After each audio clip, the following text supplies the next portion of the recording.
자, 안녕하십니까. 이준의 돈 버는 부동산 6번째 시간입니다. 저번 주에 했던 연말이 분수령 부동산 단기 정말 전망 아주 폭발적이었습니다. 정말 뭐 별별 댓글들 다 달고요. 그러니까 전부 라쇼명 효과라고 그렇게 믿고 싶은 분들은 저희한테 좋아요를 많이 눌러주신 거고, 그렇지 않다고 생각하는 분들은 그 악성 댓글을 달아주시는 거고, 다 그 의견들 너무 감사합니다. 어차피 그날 말씀드린 것처럼 곽창석 대표하고 저는, 물론 이제 곽 대표님보단 저는 경륜이 일천하지만 저도 한 20년 부동산 전문가 생활을 했던 둘 다 전문가입니다. 전문가니까 그때도 말씀드렸지만 저희 주장이 틀릴 수 있습니다. 근데 현재 시점에서 미래 예측을 했을 때 저희 생각은 이런 거니까 동의하셔도 좋고 동의하지 않으셔도 좋습니다.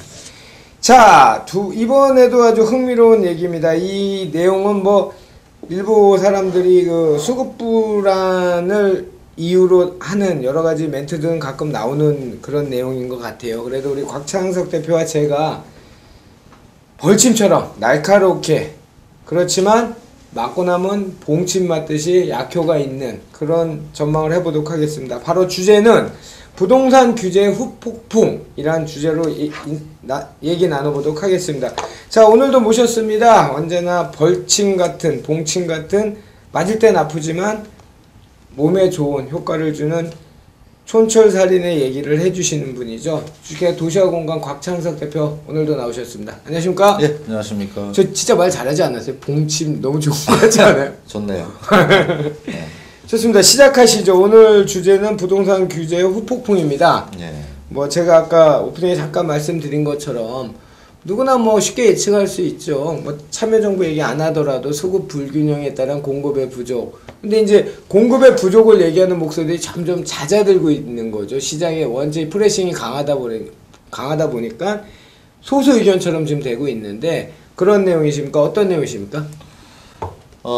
이제 사실 우리나라처럼 이 부동산에 대한 직접적인 규제를 강하게 하는 나라는 없습니다. 예.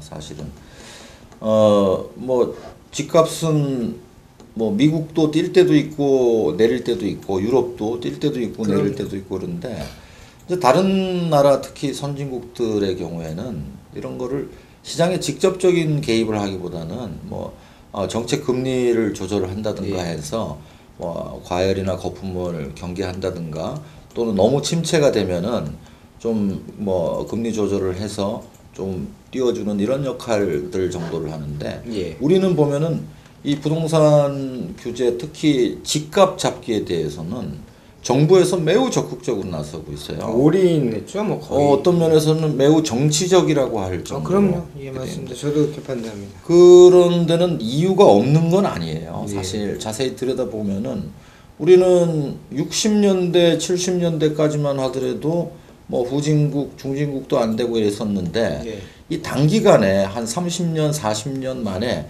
선진국 대열에 오른 거의 전 세계에서 유일한 나라입니다. 맞습니다. 그리고 그만큼 산업화라든가 도시화가 빠른 속도로 이루어진 거고요. 이러다 보니까 이 도시화 과정 중에서 늘 도심지에 집이 부족한 그런 현상들이 이어졌고, 그래서 일정 시기가 되면은 집값이 크게 오르는 그런 양상을 반복했거든요. 근데 그게 우리나라만의 양상이 아니고 개발도상국에서 중진국, 선진국 대열로 올라가는 전 세계 모든 국가들의 형태가 그렇지 않습니까? 근데 그런 나라가 우리나라뿐이 없었던 거예요. 이렇게 단기간에 다른 나라들은 수백 년 걸려서 이룬 거를 우리는 후진국에서 선진국까지 단기간에 달려왔기 때문에 그게 훨씬 더 심하게 나타난다는 거예요. 그래서 이제 국민들이 집값이 오르면은 일단 안 된다. 사실 집값이라는 거는 경제 현상이기 때문에 이거를 뭐 당위론으로 평가할 수 없습니다. 집값이 오르면 안 된다, 뭐 내리면 안 된다, 이렇게 평가할 수는 없거든요. 어떤 경제 현상이라는 거는 뭐 이렇게 독립적인 외부 요인들, 이런 것들에 의해서 결국 결과물로서 나타나는, 집값이 오른다는 게 결국 여러 가지 경제 요인들이 복합적으로 작용해서 나타나는 결과 아니겠습니까? 그렇죠. 또 이거를 당위론으로 이래야 된다, 저래야 된다는 잣대로 평가를 하다 보니까 정치적으로 또 해석을 하게 되고, 또 규제를 인위적으로 하게 되고 이렇게 됐는데, 문제는 이런 규제들이 장기적으로는 더 큰 부작용이나 후폭풍을 낳는 데 있습니다. 그래서 이제 우리나라의 그 부동산 규제를 보면은 주로 이제 집값에 대한 규제가 많고요. 예. 그걸 이제 분야로 나누면 한 5개 정도의 분야로 나눌 수 있어요. 예, 예. 우선 우리는 선분양제를 하다 보니까 분양이라든가 청약 시장이 과열될 때 이제 경기가 회복되면서 과열이 되거든요. 예. 그러니까 이제 분양이나 청약에 대한 규제가 먼저 시작이 돼요. 예. 그리고 자꾸 이제 거래가 일어나면서 거래에 따라서 가격이 오른다고 판단하기 때문에 조금 더 지나면은 거래를 못하게 해요. 예. 뭐 이번에도 나왔지만 주택거래 신고제, 뭐 분양권 거래 금지라든가 또는 뭐 주택거래 신고제 또 뭐 예를 들면 요즘에 재건축 조합원 입주권 재개발까지 포함해서 입주권 양도 금지라는 이런 거래를 금지하는 이런 것들이 나오게 되고요. 예. 거기에 이제 항상 덧붙이는 게 결국 대출이 늘어나서 집값이 오른다고 판단하기 때문에 가계부채나 이 복지는 이 나라의 아주 어떤 키워드 마크 단어가 돼버려갖고. 네, 그렇죠. 이제 다른 나라들은 그런 걸 은행권에서 판단해서 할 그렇죠. 문제인데 우리는 뭐 LTV, DTI, 요즘 DSR 얘기도 나오는데 이걸 이제 인위적으로 은행들을 감독해서 얼마 이상은 해주지 말라 이러면서 정부에서 가이드라인을 정해버리거든요. 이런 대출 규제가 있고 또 경우에 따라서는 가격을 아예 통제하는 경우도 있습니다. 그렇죠. 분양가 같은 경우에는 아예 상한제를 정해가지고 일정 금액 이상은 분양을 못하게 하는 직접적인 가격 통제를 하고요. 그리고 가장 또 강력한 그 규제 장치가 세금을 올려버리는 겁니다. 뭐 우리가 부동산은 세 단계로 나눌 수 있는데 취득하고 보유하고 양도하는 세 단계로 나눌 수 있는데 결국은 양도 차익을 많이 남기는 이런 사람들을 경계하기 위해 이런 이제 투자자 투기꾼이라고 얘기하는 거죠. 양도세를 중과해 버린다든가 아니면은 뭐 취득 단계 세금을 높인다. 요즘에는 이제 보유세까지 올리겠다고 이렇게 얘기가 나오고 있거든요. 이렇게 총 5가지 종류의 이런 규제를 하게 되는데 이런 규제들이 단기적으로는 시장을 얼어붙게 하는 게 맞습니다.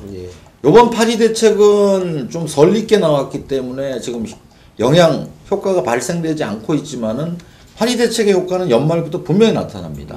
아주부터 크게 세게 나타날 거예요.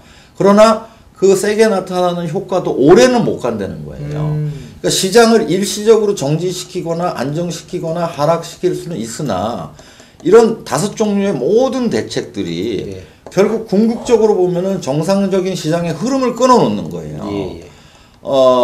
지금 예를 들어서 내가 땅을 사서 아파트를 지어야 되겠다 하는 개발 사업자가 있다고 치면은 이런 분들은 가장 먼저 고려하는 게 사업 수익이에요. 내가 이거를 땅을 사서 건축을 해서 팔았을 때 돈이 남느냐 이제 이걸 가장 크게 생각을 하는데 그렇죠. 수지가 남아야죠. 특히 우리나라의 아파트 같은 경우에는 굉장히 인허가 절차가 복잡하고 힘듭니다. 인허가가 힘들어요. 뭐 교통 영향 평가, 환경 영향 평가 받아야 되죠. 또 뭐 학교도 있어야 되고 이런 복잡한 문제들이 있기 때문에 이 사업을 할 때는 안정적인 사업이 되려면은 제도가 바뀌면 안 돼요. 그 예측 가능해야 되는 거잖아요. 지속적이어야 되고. 내가 어떤 사업을 시작했는데 진행하는 중간에 제도가 바뀌어 버려요. 그렇죠. 이러면은 그 사업은 중간에 망할 수 있거든요. 그럼요. 근데 사실 개발 사업을 한다는 게 물론 자기 돈을 크게 들여서 하는 건 아니지만은 그래도 몇십억 이상의 돈은 필요하거든요. 그렇죠. 그럼 그런 돈을 투입했는데 갑자기 중간에 제도가 바뀌었다. 또는 뭐 규제 정책이 계속 쏟아져 나온다. 이런 예측 불가능한 상황들이 있으면은 사업을 안 합니다. 그렇죠. 결국 이 5가지 방면의 규제들은 단기적으로 1, 2년 정도는 집값을 안정시키겠지만 장기적으로는 수급 불균형을 갖고 오는 거예요. 전부 다 결국은 공급을 막는 공급의 애로로서 작용을 하게 된다는 거죠. 그래서 이런 대책이 나오고 나면은 거의 필연적으로 한 3년 정도 지나면은 이 전세 가격이 뛰게 됩니다. 예를 들면은 우리 참여정부 시절의 규제는 2003년도에 나왔는데 2003년도 4년도는 전세가가 안정됐어요. 2003년 하반기부터. 그런데 한 3년 지나니까 2006년부터는 전세가가 크게 뛰기 시작합니다. 이게 이제 규제의 부작용이고 후폭풍이라고 볼 수 있는 거예요. 조금 더 거슬러 올라가면은 80년대에도 비슷합니다. 80년대에는 이제 전두환 정부 시절에 초기에 집값이 뛰니까 네. 그 집값을 잡기 위해서 당시에도 뭐 분양가 상한제니 뭐 원가 공개 비슷한 얘기들이 지금하고 비슷한 많았죠. 얘기들이 있었어요. 그래서 규제를 했더니 86년 한 가을경부터는 전세값이 또 크게 오르기 시작해요. 예. 그러니까 80년대 초에 한 게 3, 4년 정도의 텀을 두고 다시 전세값을 올려놓게 되거든요. 예. 그때 이제 활동했던 뭐 집장사들이 돈을 벌게 되는 이렇게 전세값이 오를 때 이렇게 뭐 영세한 건축업자들은 돈을 벌게 되거든요. 근데 지금도 비슷해요. 이 파리 대책이라는 아주 막강한 규제 대책이 나왔는데 그러면 지금으로부터 한 3년 정도 말하자면 한 2020년경이 되면은 전세값이 크게 오를 수밖에 없는 그런 공급이 안 상황이 되니까요. 공급이 안 되면은 네. 늘 이게 이제 우리가 정책의 타임렉이라고 볼 수 네. 있어요. 정책 시차가 3년 정도거든요. 그러면 한 2020년경부터는 불을 보듯 뻔하게 전세가가 또 폭등할 수뿐이 없어요. 그래서 그걸 이제 뻔히 알고 있기 때문에 사실 숨통을 틔워줘야 돼요. 적정한 시기에 적정한 택지가 공급되고 또 주택이 공급되고 이런 밸런스를 유지해 주는 거는 결국은 시장의 기능이거든요. 근데 그걸 지금 현 정부에서는 이제 그걸 공공주택 또는 공공주택의 역할을 하는 이거로 대체를 한다는 건데 말이 안 되는 불가능한 얘기입니다. 그러니까요. 그 LH나 SH공사 등에서 공공주택으로 공급할 수 있는 양은 한정돼 있어요. 12만 원씩 공급한대잖아요. 12만 갖고는 턱없이 부족해요. 그렇게 공급도 안 되지만은 이제 서울 수도권 기준으로는 예, 예. 이제 연간 아파트 공동주택 중에서도 아파트 공급량 기준으로 제가 보는 적정량은 예. 16만 호 정도로 보고 있습니다. 수도권이요? 예, 수도권에.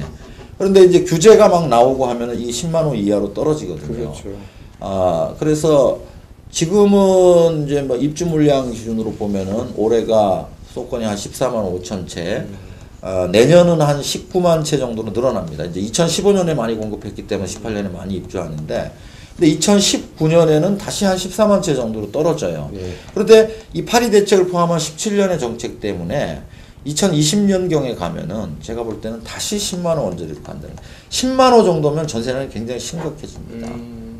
그리고 규제 강도가 강하면 강할수록 이 물량은 더 줄게 돼 있어요. 그렇죠. 그래서 이 정부 정책을 믿고 앞으로 가격을 잡아준다니까 내가 그걸 믿고 집을 안 사야 되겠다 하는 분들이 결국은 이 규제 대책의 후폭풍 때문에 나중에 가면은 후회를 하게 된다는 거예요. 이 정책의 아이러니라고나 할까?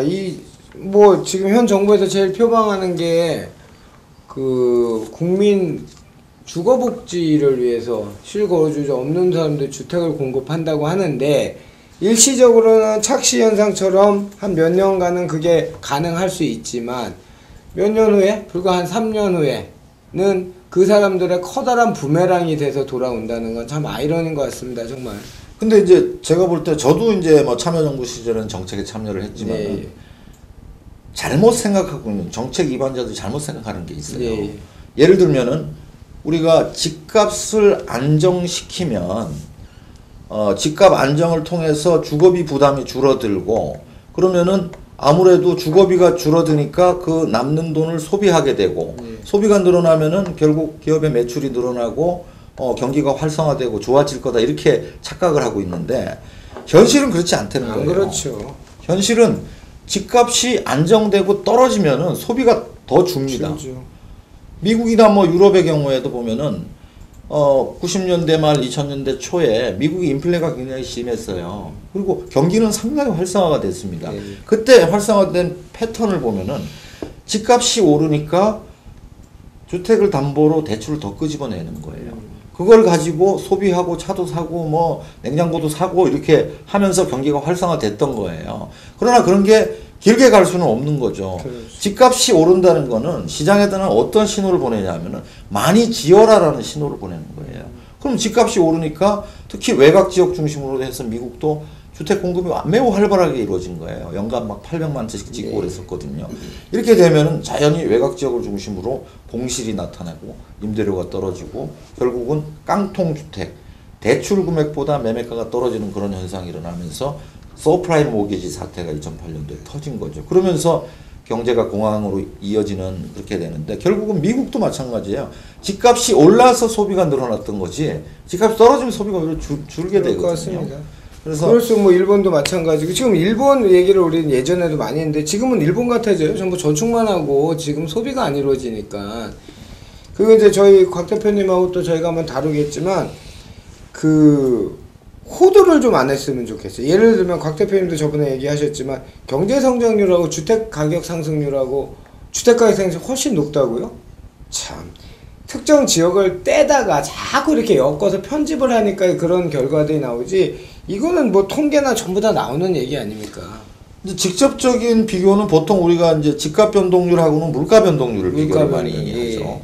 근데 이제 사실 장기적으로 뭐 이렇게 100년, 200년을 늘여놓고 보면은 집값 오른 거나 물가 오른 거는 비슷해요. 거의 같던데요. 근데 시점별로는 다른 거죠. 그럴 수 있죠. 어떤 시점에는 물가가 더 오르고 어떤 시점에는 집값이 더 오르는 거죠. 물가는 꾸준히 변동하지만은 집값은 오를 때 오르고 정체될 때 정체되지 않습니까? 근데 우리나라는 주택 통계를 내기 시작한 86년 이후를 비교를 해보면요. 그동안 집값이 가장 많이 올랐다고 하는 서울 주택 가격. 서울 주택이라 하면 아파트, 단독, 연립, 다세대를 다 포함하는 개념입니다. 이거 기준으로 보면은 지난 30년간 서울의 물가는 3.15배 정도 오르게 돼요. 그런데 서울의 모든 집을 합친 집값은 2.91배 정도 오른 걸로 나타납니다. 그러니까 비슷하지만은 지금 현재 집값이 물가보다 좀 덜 오른 거예요. 그런데 만약 이거를 뭐 경제 성장률이라든가 경제 성장률이라는 건 누적 표현하기가 좀 어려우니까 그걸 빼고 만약에 뭐 급여, 소득 증가율 이런 걸 보면은 86년하고 지금 30년이 지난 지금하고 도시근로자 기준으로 가계소득, 집값은 우리가 가계소득으로 봐야 돼요. 개인소득이 아니고 가계소득으로 보면은 한 9배 가까이 올라 있습니다.